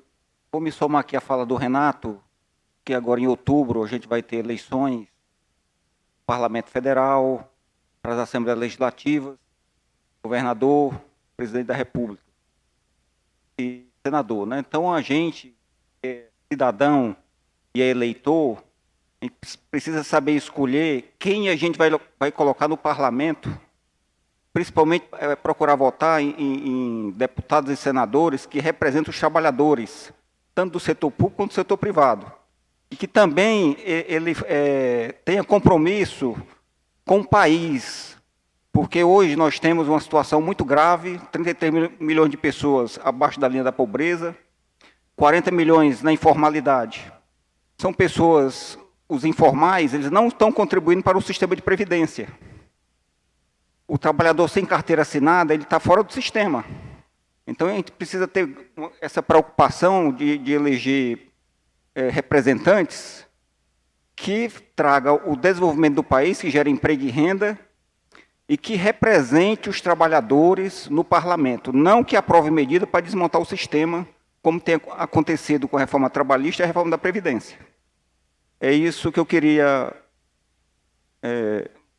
falar e me somar à fala do Renato. Obrigado. Obrigado, Miguel. Se a professora quiser decorrer alguma coisa Miguel é o nome do meu filho, né, do meu mais velho. Inclusive, eu também tenho que dar uma felicitação aqui para o meu marido para poder voltar para casa, porque ele está em casa lá com as 3 crianças, trabalhando de casa, no Rio de Janeiro, e eu estou aqui em São Paulo, transmitindo para vocês aí em outra cidade de São Paulo, a trabalho e a congresso e tudo mais. Então, o mundo mudou, né? Quem diria? Isso aí, maridão em casa, cuidando de 3 crianças, uma de 5, uma de 11 e uma de 12. Mas Miguel é o nome do meu filho. Então, eu me somo à sua fala, tá, Miguel? Porque a vivência que eu tenho, além da pesquisa de ciências atuariais, além do entendimento da previdência, é dentro da universidade, né? Eu sou servidora pública da Universidade Federal do Rio Grande do Sul. Tive que tomar as decisões sobre migração ou não, que foi colocado aqui, e não migrei ainda, porque sou entrei antes da criação do FUNPRESP. Ou seja, aquela história de calcular benefícios complementares, a gente tem que fazer realmente essa avaliação individual do que é favorável ou não individualmente. Então, sim, a gente precisa estar no momento atento aos candidatos, atento às ideias que se colocam, atento ao acompanhamento do trabalho depois que se segue a eleição. Então, me somo absolutamente à sua fala, é absolutamente oportuna. Muito obrigado, professora. Não havendo mais perguntas aqui da plenária, eu vou passar a palavra para o nosso presidente, para o Joaquim. Tá? E muito obrigado por a senhora ter dado essa explanação para a gente, que foi muito importante para nós aqui. Obrigado mesmo. Joaquim. Eu que agradeço. Agradecemos, né, as brilhantes exposições do professor Diego e da professora Maris. Passamos a palavra ao Dr. Carlos Colodoro, que está conosco também no ambiente virtual. Bom dia, senhores, estão me ouvindo bem? Bom, primeiro eu gostaria de agradecer a oportunidade de estar falando com vocês, parabenizar aí a professora Maris, o professor Diego pela palestra. Eu não sou da área, mas gostei muito de participar com vocês. Eu vou compartilhar a minha tela com vocês. Então, primeiro, mais uma vez, muito obrigado aí pela oportunidade. Eu vou ser bastante breve, eu sei que o trabalho está pesado, né? Para a gente tocar num assunto específico, que é o processo de prevenção à fraude dentro de tudo isso que eu ouvi, o que vocês estão discutindo aí. Claro que talvez seja uma parte muito pequena dentro do contexto como um todo, né? Porém, é uma parte importante. Eu tenho falado com vários institutos aqui perto de São Paulo e outras cidades, né? E existe uma preocupação muito grande com relação à fraude de pessoas que se passam por outras para terem acesso aos benefícios e aos pagamentos, né? Então, a gente tem um trabalho bastante grande que a gente está fazendo. Aqui o conceito não é tratar comercialmente o assunto, mas passar para vocês o conceito do que nós estamos fazendo em parceria com a Mastercard, uma empresa mundial, né, que é a emissão e gestão de identidades digitais para as pessoas, né. Isso é uma conclusão de um trabalho bastante profundo que foi feito alguns anos atrás, e que a Mastercard concluiu que a identidade digital é o caminho mundial na direção de segurança e privacidade dos dados das pessoas, bem como de cada vez mais conveniência para o usuário, já que o mundo está se transformando em um mundo digital cada vez mais, né. Acho que vocês tiveram a oportunidade de ver um vídeo que a própria Mastercard tem, que mostra todo esse conceito, né. Então, na verdade, nós somos um grupo de empresas que está junto com a Mastercard para fazer a emissão de identidades digitais e o uso dessas identidades, né, de tal forma que o usuário sinta e seja o dono das suas informações. Hoje, quantos de nós já fizemos cadastros em diversas empresas, diversos locais, mandamos cópia dos nossos RGs, CNH, ou outra carteira profissional, comprovante de endereço, e-mail, telefone, e a gente nem lembra mais para quem que a gente forneceu tudo isso, né? Então, a identidade digital vem num momento em que esse processo está, hoje, bastante inseguro, né? Até em função da própria pandemia, os fraudadores aprimoraram muito as suas técnicas. A gente está sofrendo bastante com isso, né, como pessoa, né, hoje, no dia a dia. Acho que cada um de nós aqui já conhece pelo menos, ou já foi, ou conhece pelo menos alguém próximo que já foi vítima de fraude, né? Então, esse é o nosso processo. A identidade digital, ela é uma coisa segura, porque ela consiste de um aplicativo que é instalado no celular do cidadão, e dentro desse celular, desse aplicativo, um conjunto de dados do cidadão, que normalmente ele apresenta quando precisa fazer um cadastro em algum lugar, porém, ele fica com esses dados lá dentro do celular e ele controla toda vez que for compartilhar dados com uma terceira entidade, né? Então, isso é um processo extremamente seguro. Segundo, totalmente transparente, ou seja, o usuário sabe a cada momento o que ele está fazendo com seus dados. Se alguém pediu essa informação para ele, ele sabe que ele forneceu, qual foi o dia, qual foi a hora. Ele pode depois voltar e dizer, não quero mais que esses dados estejam aí, pede para excluir, exatamente com os princípios da LGPD, né?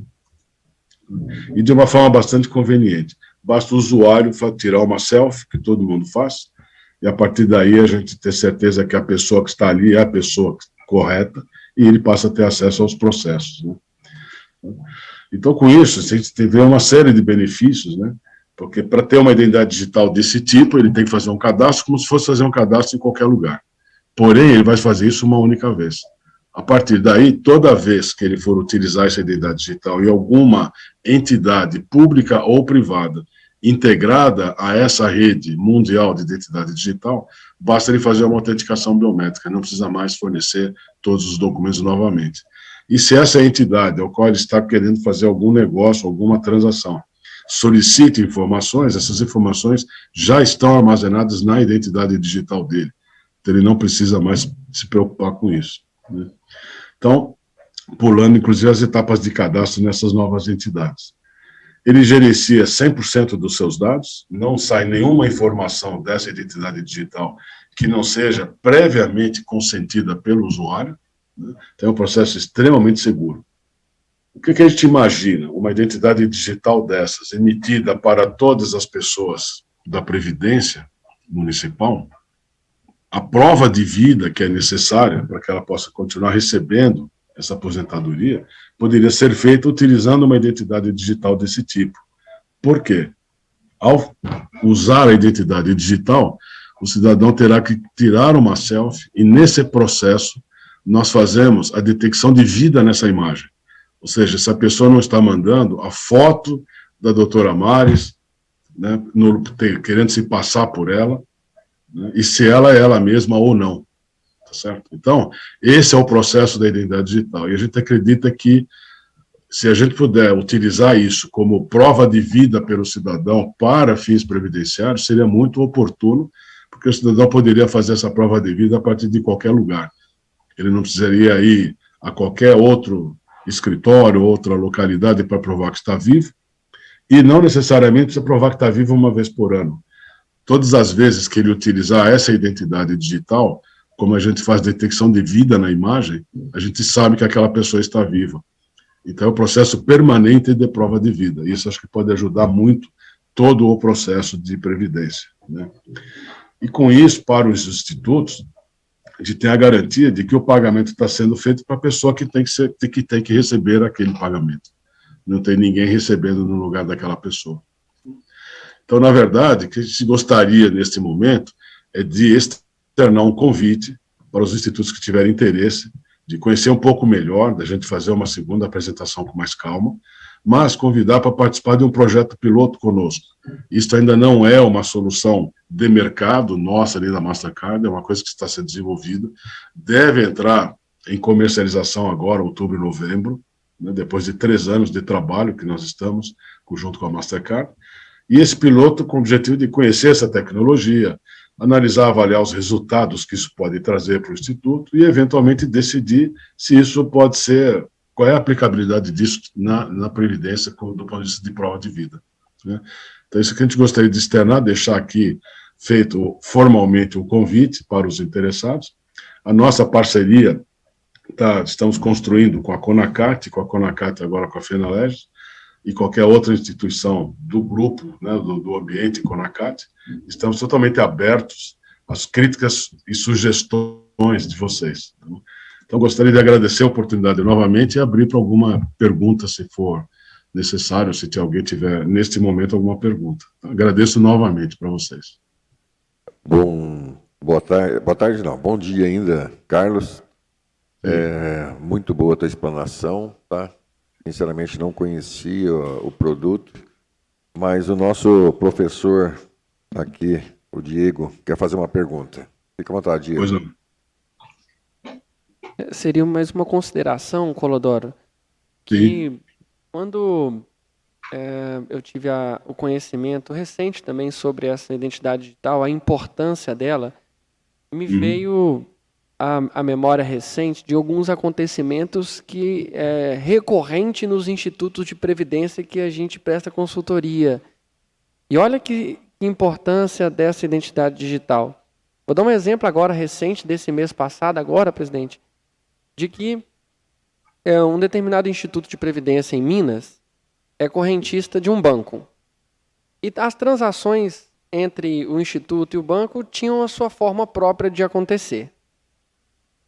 Na troca do gerente, o gerente entrou de férias, e na troca do gerente, o banco recebeu uma comunicação que até então, à primeira vista, parecia ser do instituto, determinando um procedimento financeiro, creditar algumas contas, timbrado do instituto, assinatura, o nome da presidente do instituto, toda a formalidade que aparentemente era do instituto.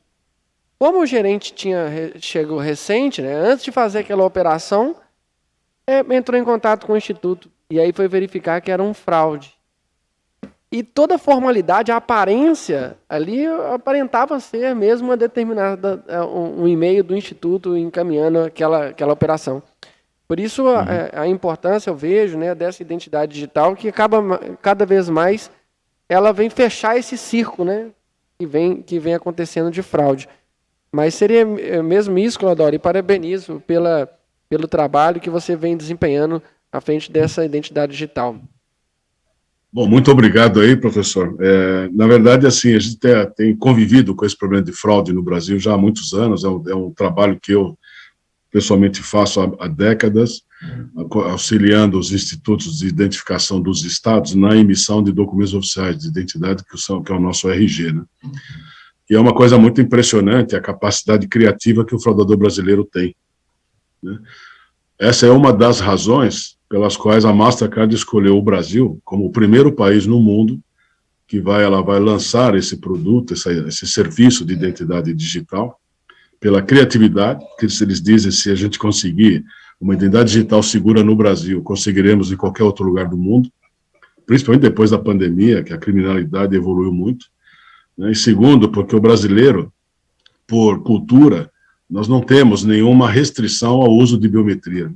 Acho que todos nós já fomos em algum local, algum prédio, fazer alguma visita, alguma reunião, nos pediram tirar uma foto, a gente até se posiciona bem na frente da câmera para a foto ficar melhor, mas ninguém questiona o que vai ser feito com essa foto, para onde que ela vai, né? Então, esse é um contexto importante que o senhor comentou, porque não só o usuário, né, não só o aposentado provar que está vivo, mas essas transações entre os institutos e os órgãos financeiros, os bancos e tudo mais, também serem baseadas numa identidade digital segura, de tal forma que toda vez que tiver alguma transação desse tipo, a pessoa que está pedindo, ela tem autorização e a gente consegue garantir isso pela autenticação biométrica de quem está fazendo.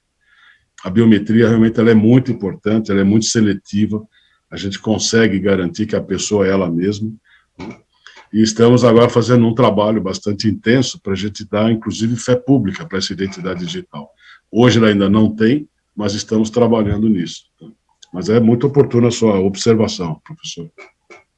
Carlos, muito obrigado, tá, pela explanação. E nós tínhamos comentado aqui, eu e o Diego, durante a sua, né, se o brasileiro usasse a inteligência, a perfaxa que ele tem, a capacidade de improviso, né, para o lado do bom, nós seríamos o primeiro mundo em tudo, né? O Brasil é outro país. Mas, infelizmente, esse povo, vou te contar. Muito obrigado, Carlos. Eu que agradeço e deixo aberto aí o convite para quem tiver interesse de fazer um projeto piloto sem o custo conosco, estamos à disposição. Tá bem? Muito obrigado. Muito obrigado pela oportunidade e um grande abraço para todos. Eu que agradeço. Muito obrigado.